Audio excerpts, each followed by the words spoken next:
Hi everyone, I am Ayushi Jain from School of Law, Modi University. Today in this video, I am describing about recent amendment in Arbitration and Conciliation Amendment Act 2021. The Arbitration and Conciliation Amendment Act 2021 is the most recent intervention in what to be appear to be in the Indian Parliament's endless attempt to tinker with the scheme to intend to the Arbitration and Conciliation Act 1996.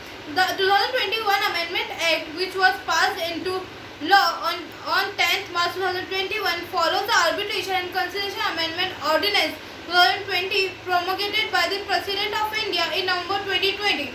This video discusses the changes brought about by the 2021 amendment to Section 36 of the 1996 Act dealing with the enforcement of arbitrary award. The author contends that 2021 amendment represents a retrogression in the pro-arbitration regime sought to be fought in India. Firstly, the 2021 amendment under the scheme of the 1996 Amendment Act by creating new hazard to enforcement of arbitrary awards. Secondly, by limiting the discretion of the court to tailor relief to attendant circumstances. The 2021 amendment was undone the enforcement-friendly changes to the 1996 Act. Lastly, the introduction of ill definition standard for enforcing arbitrary awards. Firstly, to throw a spanner in the wheel of enforcement, and B, create ground to restrict enforcement and which are divorced from the ground that are available to the challenge and award. Viewing the light, the 2021 amendment has potential to distort the arbitrary framework in India, negatively impacting the right of the award holders. Alter the scheme of 1996 Act. The overcreation approach under the Arbitration Act 1940, where the imperator the court award prerequisite to the enforcement of an arbitrary award, was done away with by the way 1996 Act. In the conferring direct enforcement on the arbitrary awards, in the 1996 Act went a step further than the model law, which allow an arbitrary debtor to restrict the award at both the challenging state Article 34 and enforcement and recognition state Article 36 of Indian Constitution. At the outset of evident that the 2021 amendment undermines the trajectory. By the 2021 amendment, disposal of the Section 36 applicability would, in the most cases, require the court to form a prima facie view that there has been no fraud and no corruption in securing the contract or in making any award.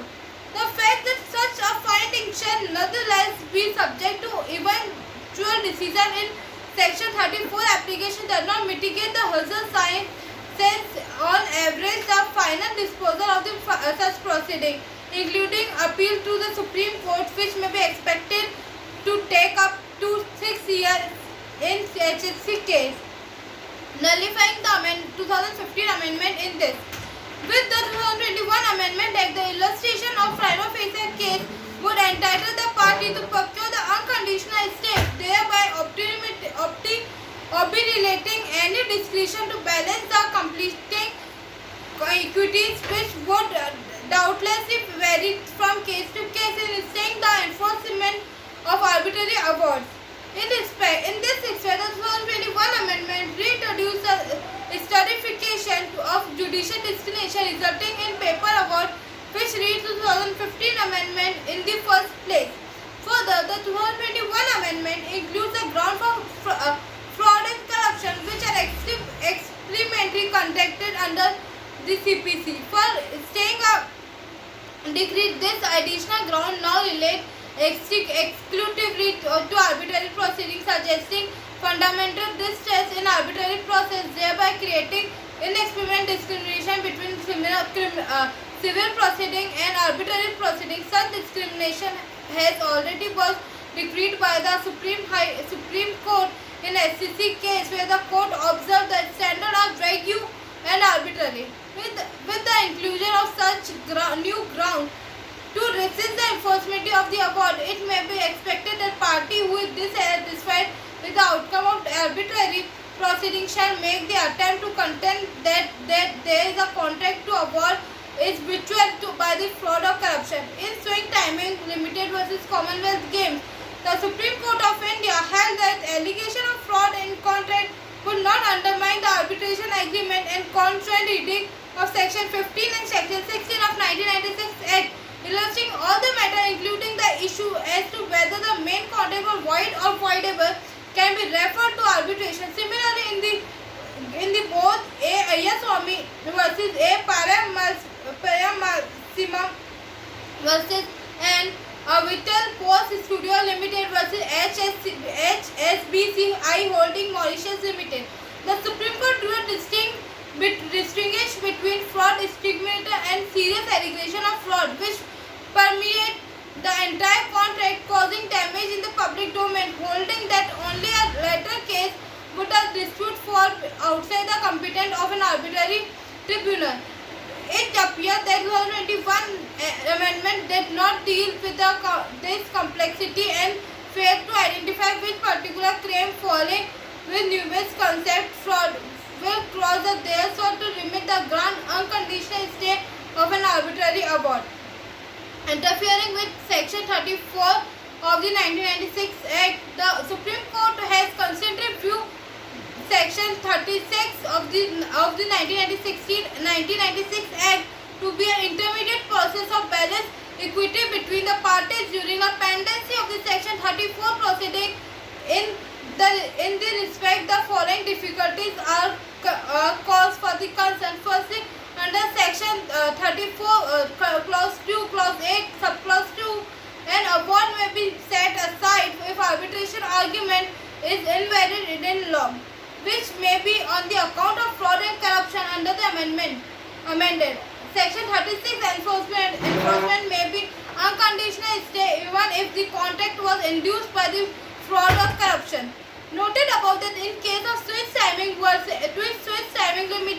and Ayyaswamy and Avil Post Studio Limited, fraud in procuring a contract would be necessarily affect the arbitrary agreement which is severable in law. However, Section 36 was amended by the 2021 Amendment Act, proscribing enforcement additional in case where the arbitration agreement or contract which is basic of the award was based on fraud or corruption. On retrospectivity, the BCCI case held that the change of Section 34 in altering the ground to challenging an arbitrary award related to substantive light and could not respectively applied to Section 34 applicable prior to the cut-off date.